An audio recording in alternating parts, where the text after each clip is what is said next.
ఇప్పుడు ఒక కొత్త ట్రెండ్ వచ్చింది అనమాట. ఏమిటంటే అది పాస్టర్ గారిని ఏమనకూడదు, ప్రీచర్ని ఏమనకూడదు, వాళ్ళు అభిషిక్తులు. ఇది ఒక కొత్త వేషం అనమాట. అంటే ఇక విమర్శ చేయకుండా ఆపేయడానికి. యేసుక్రీస్తు వారు ఏమన్నారు తెలుసా? ఒకసారి పరిశీలని, శాస్త్రుల్ని, యాజకుల్ని, పెద్దల్ని చూసి, మీరు నన్ను విమర్శించండి కానీ న్యాయబద్ధంగా విమర్శించండి, నన్ను విమర్శించద్దు అనలేదు ఆయన, ఫెయిర్ క్రిటిసిజం చేయండి అన్నాడు. కానీ వీళ్ళు ఏమంటున్నారు? మేము విమర్శక అతీతులము అంటున్నారు. వాక్యం చేత పట్టబడినటువంటి మనస్సాక్షులతో, మనస్సులతో మనము విమర్శ చేయాలి. Unless your minds are captivated by the power of the word of God, by the content of the truth of the word of God, you will not be in a position to make this critical analysis of the false teachers.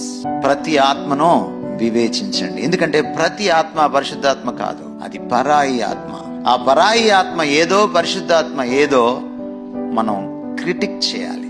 పౌలు తిమోతిని హెచ్చరించాడు, తీతుని హెచ్చరించాడు, ఇలాంటి వాళ్ళతో జాగ్రత్తగా ఉండు. We are instructed in the Holy Scripture.